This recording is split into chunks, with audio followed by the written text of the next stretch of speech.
Pada video ini, saya akan memaparkan analisis mengenai sebuah current issue yang sangat krusial dalam dunia rekam medis, yaitu gambaran pelepasan informasi untuk visum et repertum di rumah sakit. Teman-teman, visum et repertum atau VAR adalah salah satu bentuk pelepasan informasi medis yang memiliki kedudukan hukum sangat penting dalam sistem peradilan pidana.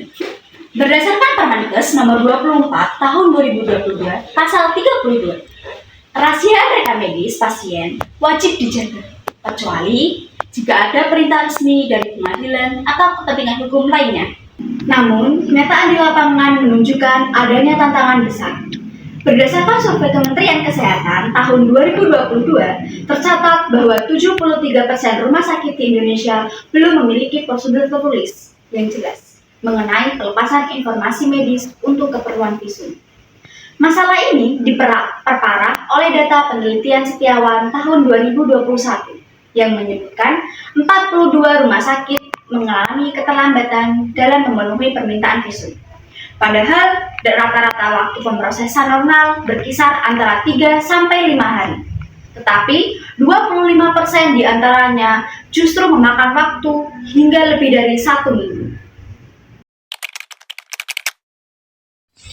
Isu ini membawa dampak yang cukup signifikan ke 3 sektor sekaligus. Yang pertama, bagi fasilitas pelayanan kesehatan. Terjadi penumpukan berkas karena banyak hasil visum yang sudah selesai diproses ternyata tidak diambil oleh pihak penyidik kepolisian, disebabkan perkara berakhir damai atau tidak dilanjutkan. Akhirnya, dokumen penting tersebut hanya menjadi arsip pasif di rumah sakit.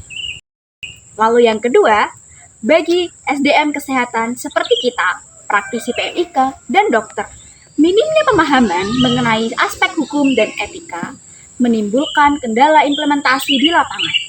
Selain itu, beban administrasi petugas bertambah karena harus mengetik ulang hasil visum yang masih berupa tulisan tangan dokter agar lebih terbaca. Lalu yang ketiga, bagi masyarakat, keterlambatan pemrosesan ini bisa menghambat pemenuhan hak-hak korban dalam memperoleh keadilan hukum secara cepat. Sebagai studi kasus, mari kita lihat implementasi di Rumah Sakit Bayangkara HS Samsuri, Surabaya.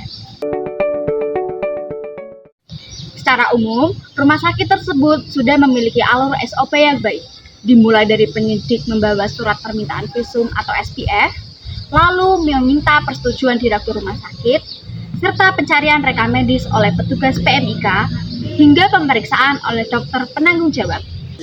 Namun, analisis mendalam menunjukkan adanya ketidaksesuaian dengan teori hukum yang berlaku. Di dalam SOP internal rumah sakit, belum dicantumkan secara spesifik mengenai aturan pangkat minimal penyidik yang berhak mengajukan visum. Jika kita kaitkan dengan aturan hukum, berdasarkan peraturan pemerintah nomor 27 tahun 1983, penyidik Polri yang berwenang mengajukan permintaan visum minimal harus berpangkat membantu Letnan 2 atau Brigadir 2 untuk penyidik membantu. Sinkronisasi aturan pangkat ini sangat krusial agar pelepasan informasi medis tetap berjalan di atas koridor hukum yang sah dan akurat. Dari analisis tersebut, rekomendasi yang dapat saya berikan adalah 1. Rumah sakit perlu memerlukan revisi SOP internal dengan memasukkan klausul pangkat minimal penyidik kepolisian secara tegas. Yang kedua, perlu diadakannya sosialisasi berkelanjutan mengenai aspek hukum rekam medis bagi seluruh tenaga kesehatan. Nah, jadi kesimpulannya adalah pelepasan informasi visum et repertum di Rumah Sakit Bayangkara HS Samsuri sudah berjalan runut sesuai alur. Namun, optimalisasi pada kejelasan regulasi internal atau SOP dan sinkronisasi pangkat penyidik mutlak diperlukan demi kepastian hukum.